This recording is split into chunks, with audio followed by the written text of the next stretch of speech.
Ja, då hälsar jag välkomna till den här kvartalsintervjun med Greentech-bolaget SaltX. Och bredvid mig i studion står tillförordnad vd Lina Jorhagen. Mycket välkommen. Tack. Bolaget SaltX har varit figurerat på den här kanalen tidigare, men det har hänt väldigt mycket. Skulle du kunna ge oss den aktuella hisspitchen? Absolut. Så SaltX möjliggör för kalk- och cementindustrin att ställa om sin industri till att bli klimatneutral. Och det gör vi genom att ta bort fossila bränslen från själva processen. Så man bränner inte fossila bränslen utan vi använder grön el istället. Och det är med plasmateknologi. Och i själva processen så frigörs det också koldioxid från stenen och den kan vi separera på ett väldigt effektivt sätt. Det gör att man inte behöver någon carbon capture-anläggning vilket gör det mindre komplext och framförallt billigare. Okej, så jag har försökt läsa på här och det är cement som används till i princip de flesta byggen.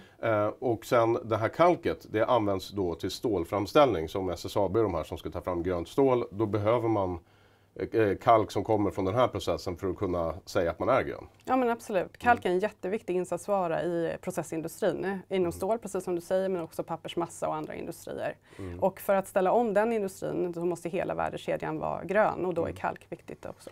Finns det något sätt man kan sätta de här utsläppen i relation till något annat så att det blir begripligt? Ja men absolut. De står för 8% av koldioxidutsläppen globalt idag. Och det skulle vara om det var ett land, tredje största landet efter Kina och USA. Så det är gigantiska utsläpp vi pratar om. Okej, och det här er teknologi, den är utvecklad i bolaget. Vad kan du berätta om den då? Jo, vi har gjort en minimum viable product som vi gjorde 2022 där vi bevisade att den här teknologin fungerar. Och 2023 invigde vi Hofors, ECRC som det kallade test- och forskningscenter. Och där visar vi att hela processen fungerar. Så vi har byggt upp en 20 meter högt torn, fortfarande inte kommersiell skala men hela processen finns där. Och där kan vi jobba med optimering. Vi har bevisat att vi kan nå en kommersiell kalcineringsnivå och nu jobbar vi med drifttiden att få en så stabil process som möjligt. Och det gör vi ihop med partners och specialister som kompletterar vår kompetens men också att väldigt strukturerat jobba med testning och utveckling. Och en sak som jag i alla fall tycker låter väldigt bra det är att ni gör det här tillsammans med en kund som heter SMA Mineral. Men de är inte bara kund, de är också delägare, vi kan prata mer om det sen. Anledningen till att ni ligger i Hofors, är det på grund av att SMA Mineral ligger där? Nej, det är faktiskt vår plasmaleverantör som är baserad där. Okej. Den här är då en testverksamhet. När ni är nöjda och klara och i mål med den så är nästa steg att bygga en fullskalig produktionsanläggning i Norge. Kan du utveckla den lite grann? Ja men precis, då ska vi bygga en kommersiell anläggning i Mo i Rana i norra Norge. Och det är SMA Mineral som bygger den.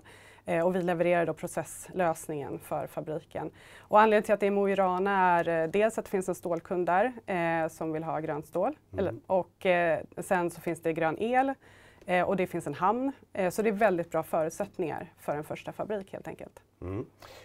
Och jag har förstått som att, eller jag tittar på er rapport så ser man att ni fakturerar era kunder för de här testleveranserna. När tror du att ni kommer att bli break-even och nå positivt resultat? Ja men precis, vi jobbar redan idag med SMA Mineral och fakturerar dem men även andra kunder och det gör vi genom tester, förstudier, vi levererar komponenter till SMA till den här fabriken i Mo i Rana. När vi blir lönsamma vet vi inte riktigt än men vi jobbar ju såklart på att göra det så fort som möjligt. Ni har ju, förra året så fick ni ett bidrag från Energimyndigheten och ni har precis nyligen tilldelats ytterligare 12,5 miljoner. De har inte ramlat på kontot än, men hur kommer ni att använda de här pengarna? Ja men det är jätteviktigt. Vi kommer att använda dem för vårt testcenter i Hofors och testa cement där och bevisa den processen för cement. Det bidraget vi fick förra året använde vi på exakt samma sätt men för kalk då, och det var 20 miljoner. Och vad betyder det? Ni gör en väldigt stor insats för samhället i stort, måste man ju ändå säga. Vad betyder de här pengarna från Energimyndigheten ur den synvinkeln? Ja, men det är jätteviktigt. Framförallt att vi har det här kontinuerliga stödet och tron på att vi kommer lyckas. Dels att man tror på den här teknologin, att det är en viktig byggsten, men också som Energimyndigheten faktiskt framhåller att den kommersiella marknadspotentialen finns där och är stor. Hur ser du på er framtida finansiering här då, härifrån och fram till att ni har passerat break-even så att säga? Ja, vi fick ett lån i augusti från våra 2 stora ägare, Industrifonden SMA Mineral, vilket var en viktig del i finansieringen. Och vi jobbar alltid på styrelsen och bolaget med finansieringslösningar för framtiden och har gjort så och kommer behöva göra det fram tills vi är lönsamma. Så det är ett ständigt pågående arbete. Och den här teknologin som ni då har tagit fram, den är patentskyddad. Hur ser det ut på konkurrensen i övrigt på området? Just inom elektrifiering är den inte så stor. Vi är först i världen här med att ha i varje fall ett sådant stort testcenter som vi har i Hofors.